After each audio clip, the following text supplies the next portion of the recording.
நாகர்கோவில் அண்ணா விளையாட்டு அரங்கில் லெமூரியா வர்மக்களரி அடிமுறை உலக கூட்டமைப்பு சார்பாக இன்று மாவட்ட அளவிலான அடிமுறை சிலம்பாட்ட போட்டிகள் நடைபெற்றன. இதில் அடிமுறை சிலம்பம், சுருள்வாள், வாழ்வீச்சு உள்ளிட்ட தனித்திறமை போட்டிகள் நடைபெற்றன. இதில் தமிழகத்தின் அனைத்து மாவட்டங்களிலிருந்தும் 500க்கும் மேற்பட்ட மாணவ மாணவியர் கலந்து கொண்டு தங்கள் திறமைகளை வெளிப்படுத்தினர். சென்னை மற்றும் புறநகர் பகுதிகளில் விடிய விடிய சூறைக்காற்றுடன் கனமழை பெய்தது. சுழன்று அடித்த காற்றில் மரக்கிளைகள் உடைந்து சாலையில் விழுந்துள்ளன. முன்னெச்சரிக்கை நடவடிக்கையாக கொளத்தூர், மாதவரம் உள்ளிட்ட பல்வேறு பகுதிகளில் மின் இணைப்புகள் துண்டிக்கப்பட்டன. மணிக்கு 45 கிலோமீட்டர் முதல் 55 கிலோமீட்டர் வேகத்தில் காற்று வீசியதாக வானிலை ஆய்வாளர்கள் தெரிவிக்கின்றனர். கனமழையால் சாலைகளிலும் நீர் தேங்கியுள்ளது. நெல்லை மாநகராட்சி மேயராக திமுக கவுன்சிலர் ராமகிருஷ்ணன் தேர்வு செய்யப்பட்டார். அவரை எதிர்த்து திமுகவில் இருந்து நீக்கப்பட்ட பவுல்ராஜும் மனு தாக்கல் செய்ததால் வாக்குப்பதிவு நடைபெற்றது. இதில் மொத்தம் 54 வாக்குகள் பதிவான நிலையில் ஒரு வாக்கு செல்லாததாக அறிவிக்கப்பட்டது.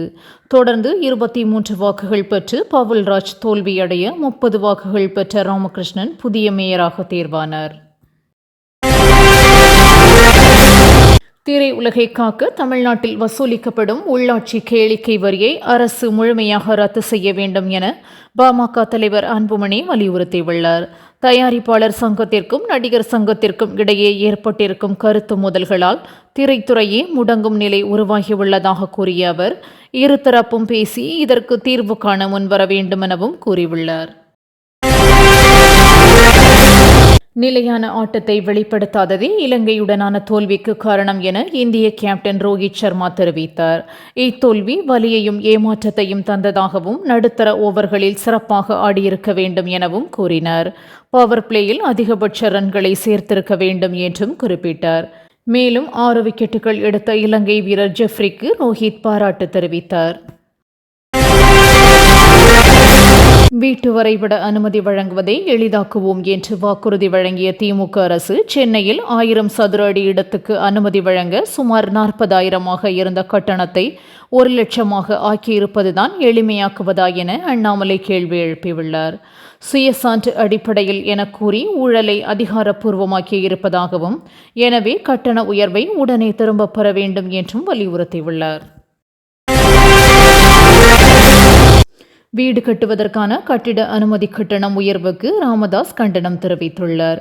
இரக்கமே இல்லாமல் கட்டிட அனுமதிக்கான கட்டணத்தை 112% அளவுக்கு உயர்த்தி இருப்பதன் மூலம் ஏழை மற்றும் நடுத்தர மக்களின் வீடு கட்டும் கனவை தொடக்க நிலையிலேயே தமிழக அரசு தகர்த்திருப்பதாக அவர் குற்றம் சாட்டியுள்ளார்.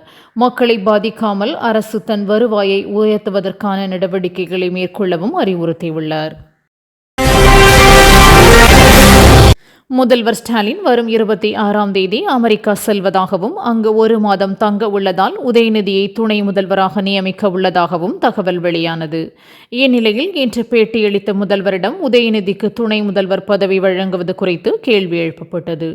அதற்கு துணை முதல்வர் பதவி கோரிக்கை வலுத்துள்ளதை தவிர பழுக்கவில்லை என்று கூறி அதற்கு காலம் கனியவில்லை என்று சூசகமாக பதிலளித்தார். வயநாடு நிலச்சரிவு தொடர்பாக முதலில் தகவல் அளித்த பெண் உயிரிழந்தார். சூரல்மலை கிராமத்தைச் சேர்ந்த நீத்து ஜோஜோவின் கணவர், மகன், பெற்றோர் உயிர் தப்பிய நிலையில் அவர் மட்டும் மண்ணில் புதைந்து பலியானார். கடந்த 30ஆம் தேதி நிலச்சரிவு தொடர்பாக விம்ஸ் நிறுவனத்திற்கு அவர் தகவல் அளித்துள்ளார். அதன் அடிப்படையில்தான் மீட்புக்குழு சம்பவ இடத்திற்கு விரைந்ததாக கூறப்படுகிறது. நாம் தமிழர் கட்சியின் வளர்ச்சியை தடுக்க இளைஞர்களுக்கான தவ புதல்வன் உள்ளிட்ட புதிய திட்டங்களை திமுக அரசு தொடங்கியுள்ளதாக சீமான் விமர்சித்துள்ளார். தற்போதைய இளம் தலைமுறையினர் திராவிட கட்சிகளுக்கு எதிராக குரல் கொடுக்க தொடங்கிவிட்டதாக கூறிய அவர், தமிழகத்தை சுத்தம் செய்ய வேண்டிய நாம் தமிழர் கட்சியை ஆட்சியில் அமர்த்த வேண்டியதன் அவசியத்தை இளையோர் கூட்டம் உணர்ந்துவிட்டதாகவும் தெரிவித்துள்ளார். தனியார் பள்ளிகளும் அரசு பள்ளிகளும் பரஸ்பரமாக இணைந்து செயலாற்ற வேண்டும் என்று பள்ளிக்கல்வித்துறை அமைச்சர் அன்பில் மகேஷ் அறிவுறுத்தியுள்ளார். திராவிட மாடல் அரசில் பள்ளிகளுக்கு எந்த பாரபட்சமும் காட்டப்படுவதில்லை என கூறிய அவர், பெற்றோர், ஆசிரியர்கள், மாணவர்கள், கல்வி நிறுவனம், பள்ளிக்கல்வித்துறை ஆகிய 5ம் ஒரே நேர்கோட்டில் இருந்தால்தான் அடுத்த கட்ட வளர்ச்சி ஏற்படும் என்றார். பட்டியலின மற்றும் வன்னிய சமுதாயத்தினர் முன்னேறினால்தான் தமிழ்நாடு முன்னேறும் என பாமக தலைவர் அன்புமணி ராமதாஸ் தெரிவித்துள்ளார். இதுகுறித்து செய்தியாளர்களிடம் பேசிய அவர், தமிழ்நாட்டில் பட்டியலின மற்றும் வன்னிய சமுதாயத்தினர் 40% பேர் உள்ளதாக கூறினார். ஆனால் தமிழ்நாட்டில் உள்ள 14 டிஜிபி, 41 ஐஜி, 10 டிஐஜிக்களில் ஒருவர் மட்டுமே வன்னியர் சமுதாயத்தை சேர்ந்தவர் என வேதனை தெரிவித்தார்.